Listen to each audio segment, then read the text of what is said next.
So we will talk a bit about very special colors you can see when you close your eyes. And those of you who walk the path of the yoga of the inner light will directly recognize this shirt, because this is a very special shirt due to two factors. It's the very intense deep blue, which is a classical phosphene color you see when you start walking the path of the yoga of the internal light. And then at a certain point of time you will see all kinds of very interesting patterns happening in this dark blue, and little black figures running like crazy around in your visual field are sometimes one of them. Just like here, you see all kinds of little black people walking around with little other symbols and kind of chaotic. So Phosphenes can be very chaotic, but they can also be very harmonious. Basically, they are many different forms, and many different shapes and movements are possible for Phosphenes. They morph too.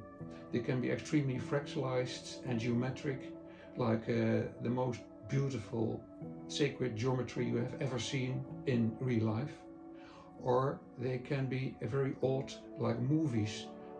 You're in the middle of a movie of a house with a beautiful flower garden in the sun, or you are in the middle of a kaleidoscopic field of jewels, all with intense red and green colors in a repetitive way, or you are in a world of fractals where every phosphene morphs in another which is related to the primary phosphene you first saw in your visual field. So the yoga of light, the yoga of the inner light, is extremely neglected, but it is the base of all Tibetan sacred art, and most of the Tibetan texts are inspired by people, by monks who were walking the path of the yoga of the inner light. Two very big masters from the Tibetan history,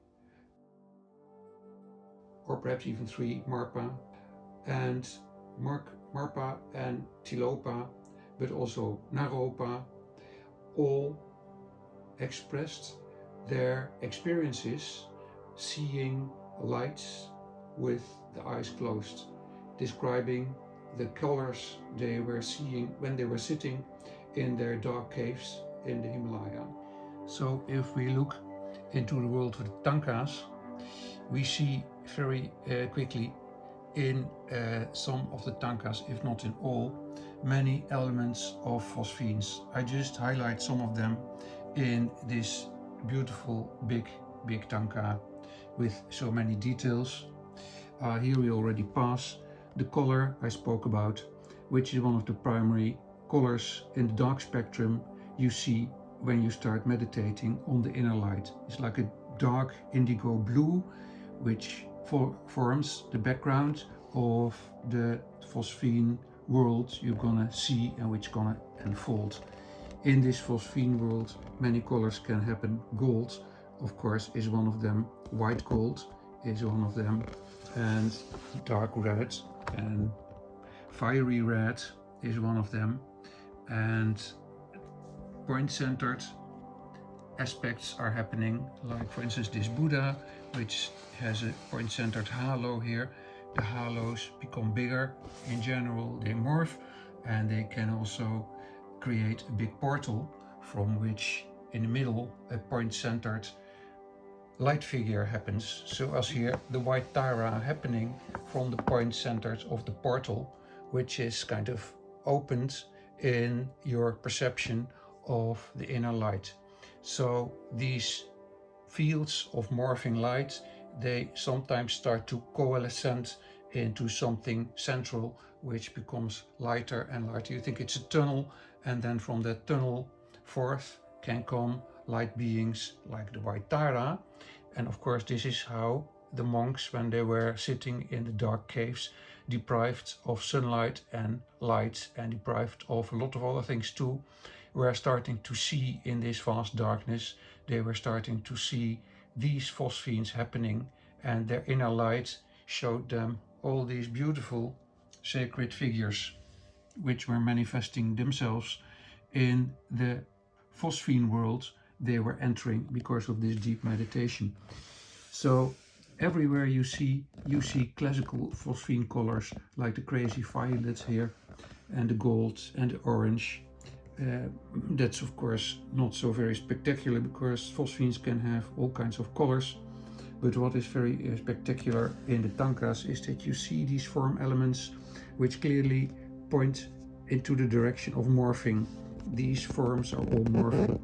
Of course, the Tanka is a momentary solidated vision, and these visions are not static, although if you are meditating and you become an advanced meditation master, you can create a static field of attention where one Phosphene lingers much longer.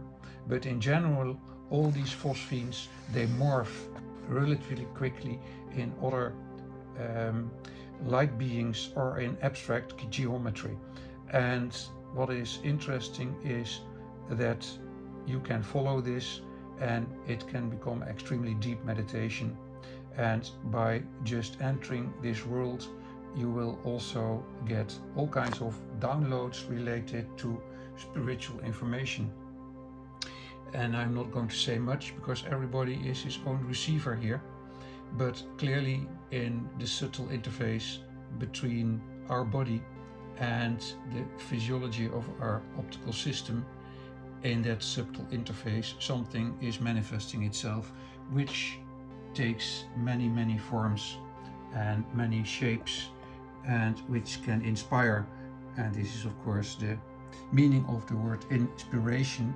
It's that the Spiritus, the Holy Ghost, the divine manifests itself in these crazy forms. It could also manifest just in blankness, but it doesn't. It manifests in crazy forms, and these forms inspire us, and these forms you see, and you have to see such a huge Tanka as a picture which moves as a movie where every element morphs into the other, and this is being symbolized by all these fractals which happen and move between the different deities and the different holy light beings. You see, there are these repetitive fractalized elements which are clear and classical for Phosphenes morphing into kaleidoscopic fractals. And from these fractals in the middle, every time again, a light being happens. So perhaps you can imagine that this whole crazy, beautiful Tanka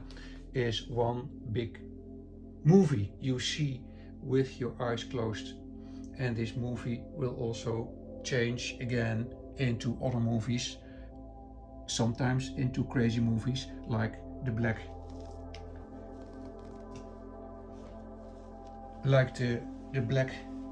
little man kind of jumping into a blue background. This is then a totally different form of a Phosphene happening. Nobody really knows why this happens. I would say explore the world of the Phosphenes. It's an amazing world.